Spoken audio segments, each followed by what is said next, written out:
جو راتیں اللہ نے رو کر مغفرت مانگنے کے لیے رکھی تھیں وہ گانے بجانے کے لیے تھی۔ اور پرابلم بھی اس لیے ہوا کہ چونکہ شادی شریعت نے ایک دن دی تھی، یہ نکاح ہے اور رخصتی، نکاح اور رخصتی، اور بیٹے کے لیے یہی تھا شادی، یعنی ایک بیٹی کے لیے تھی کہ جس دن بارات آئے نکاح کے ساتھ رخصت کر دیں، یہ بچی والوں کے لیے شادی تھی، اور بیٹے والوں کے لیے 2 دن تھے کہ اگلے دن ولیمہ بھی ہو جائے۔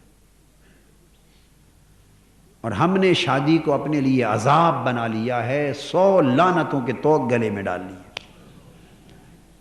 اب یہ تیل ہو رہا ہے، اب یہ مہندی ہو رہی ہے، اب یہ پتہ نہیں، مجھے تو باقی نام نہیں آتے، کتنے فسادات ہم نے اپنے گلے ڈال لیے، پیسوں کو حرام کی راہ پہ لٹانے کے ذریعے نکال لیے۔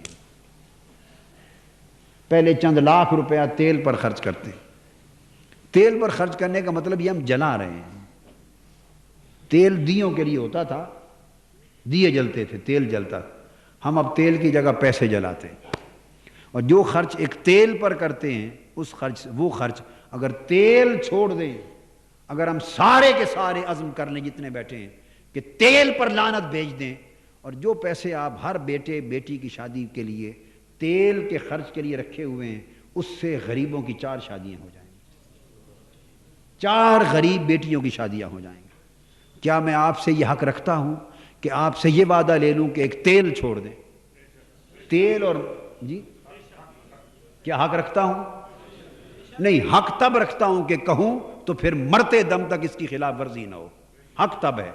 اور اگر آپ یہاں وعدے بھی کر لیں اور کہیں خلاف ورزی، چونکہ بات یہ ہے کہ گھر میں حکومتیں آپ کی نہیں ہیں، آپ کی بیویوں کی ہیں، میں سچ بات کہہ رہا ہوں۔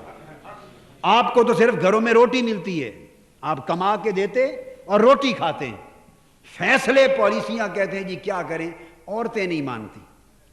اللہ نے فرمایا الرجال قوامون علی النساء، عورتوں کے ساتھ حسن سلوک کی تعلیم دی، انہیں پیار سے رکھو، محبت سے رکھو، حسن سلوک کے ساتھ رکھو، جائز ضروریات کو پورا کر کے رکھو، مگر یہ نہیں کہ گھر کی پالیسیوں کا فیصلہ کرنے کا تاج اپنے سر سے اٹھا کے ان کے سر پہ رکھ دو۔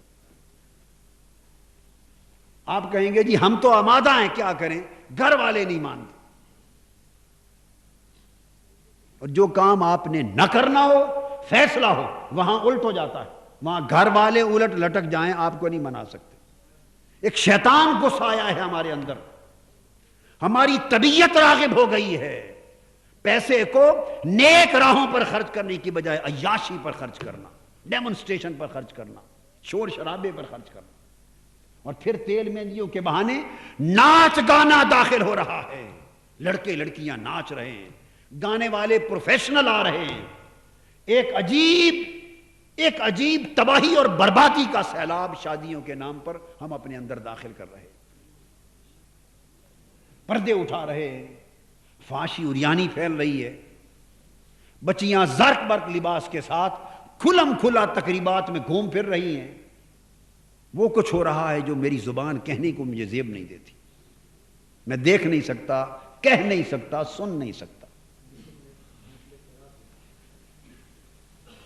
مصر جیسا ملک جو فحاشی عریانی میں ہم سے کہیں آگے نکل گیا ہے، مگر ابھی قاری صاحب بتا رہے ہیں کہ شادی کے موقع پر آج بھی ان کا رواج محفل قرات کا ہے۔ جو فحاشی عریانی میں آگے نکل گیا، شادی پر وہ خرچ کرتے ہیں محفل قرات پر، قرآن مجید پڑھ لیتے۔ تو میں پھر پوچھتا ہوں، کیا میں یہ حق رکھتا ہوں کہ شادی میں تیل اور مہندی، تیل اور مہندی 2 رسمیں، اس کو ترک کر دیں؟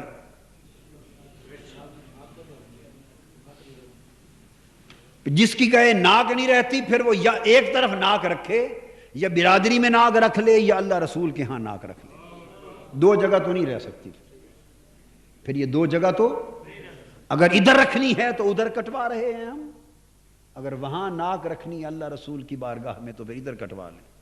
کٹنا کٹوانا کیا ہے، ہم بھی اسی دنیا میں رہتے ہیں۔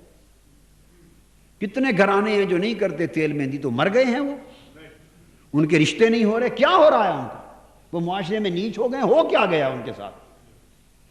2 باتیں کہنا چاہتا ہوں، ایک تیل مہندی کو چھوڑ دیں، اور جو پیسہ آپ نے تیل مہندی پر خرچ کرنا ہو وہ بچا کے رکھ لیں، وہ معاشرے کی ہماری غریب بیٹیوں کو بیاہنے پر خرچ کر دیں، بس دیکھیے کتنی برکتوں کا ایک سیلاب آتا۔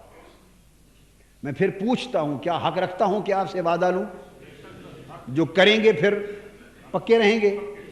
اس درخواست کے ساتھ ہاتھ وہی کھڑا کریں جو کٹ مریں مگر اس پر عمل ہر صورت کروا کے لیں۔ نہیں ٹھہریے، جو ہمت نہ رکھتے ہوں وہ ہاتھ کھڑا نہ کریں، میں اللہ کے گھر میں وعدہ خلافی نہیں کروانا چاہتا۔ جو ہمت نہیں رکھتے کہ گھر سے فیصلہ کروائیں وہ ہاتھ کھڑا نہ کریں، اور جو ہمت رکھتے ہیں وہ ہاتھ کھڑا کریں۔ سب سے پہلے تو میں کھڑا کرتا ہوں، اونچا ہاتھ کھڑا کریں، اونچا ہاتھ اونچا کھڑا کریں، اور زبان سے کہیں کہ آج کے بعد مرتے دم تک تیل مہندی ہمارے گھر میں حرام۔ کہیں تیل اور مہندی نہیں ہوگی، تیل اور مہندی نہیں ہوگی، کچھ ہو جائے بند۔ اور جو پیسے اس کے بچیں وہ معاشرے کی غریب بیٹیوں کے، جو شریف لوگوں کی سفید پوش بیٹی ہیں، کبھی ان کا بھی سوچا؟ میں کہہ رہا ہوں کہ جس چیز کا آپ کا نہ کرنے کا ارادہ ہو، پکا ارادہ ہو، وہاں آپ ڈٹ جاتے ہیں۔ اس میں دوسروں کے کندھوں پر ڈال دیتے ہیں، جی بیویاں ایسا کرتی ہیں، بچے نہیں کرتے، جو ان کا اب زمانہ آ گیا ہے۔ ہماری گھر میں ہمیں تو صرف 2 وقت کی روٹی مل جاتی ہے۔ اگر خالی 2 وقت کی روٹی ملتی ہے تو منہاج القرآن کے ہاسٹل میں آئیں، آپ کو کمرے کرائے پہ دے دیتے ہیں، یہاں ٹھہریں ہمارے ساتھ، 2 وقت کی روٹی ملے گی یا میس جمع کرائیں۔ اس لیے کہ گھر معاشرے کی اصلاح کا پہلا یونٹ ہے، گھر معاشرے کی اصلاح کا پہلا یونٹ ہے، اور یہاں سے معاشرے کی اصلاح اور معاشرے کی بگاڑ کا آغاز ہوتا ہے، اور گھر کا سربراہ اس کا ذمہ دار ہے۔ کلکم راعن وکل راعن مسئول عن رعیتہ، حضور نے فرمایا ہر شخص جو ہے، جو سربراہ ہے، وہ راعی ہے، اور قیامت کے دن اس سے اپنی رعیت کے بارے میں جواب طلبی کی جائے گی۔ ہر گھر کے سربراہ شوہر سے اس کے گھر میں کیا ہوتا تھا قیامت کے دن پوچھا جائے گا۔ جنت کے راستے روک دیے جائیں گے اس نمازی پرہیزگار شوہر پر بھی جو اپنی نمازیں پڑھتا تھا اور گھر کو فسق و فجور کی آمادگاہ بناتا تھا، نام بیویوں کا، بچوں کا لیتا تھا، جس نے گھر کے اندر اللہ کے دین اور اللہ کے دین کے شرم و حیا کا رواج نہ ڈالا، اس کی نمازیں اسے بچا نہیں سکیں گی، اس کی اپنی دینداری اسے بچا نہیں سکے گی، اس کو اپنا اور اپنے اہل و عیال سب کا حساب دے کے آگے گزرنا ہوگا۔ قُوا أَنفُسَكُمْ وَأَهْلِيكُمْ نَارًا، اپنے آپ کو بھی بچاؤ دوزخ سے اور اپنے اہل و عیال کو بھی بچاؤ دوزخ سے۔ بیوی سے نہیں پوچھا جائے گا شوہر اور اولاد کے معاملے میں، بیوی سے صرف بیوی کا پوچھا جائے گا، اولاد سے وقت اولاد کا پوچھا جائے گا۔ باپ ہونا تیری ذمہ داری ہے، باپ ہونا، گھر کا سربراہ ہونا تیری ذمہ داری ہے۔ اس کی بیوی کا بھی باپ شوہر سے پوچھا جائے گا، اولاد کا بھی باپ سے پوچھا جائے گا۔ آپ کے اوپر 3 بوجھ ہیں، آپ کی بیویوں پر تنہا اپنا بوجھ ہے، لا تزر وازرۃ وزر اخری، اولاد پر اپنا بوجھ ہے، سربراہ خاندان پر 3 بوجھ ہیں، اپنا بھی، اپنی بیوی کا بھی، اور اپنے بچوں کا بھی۔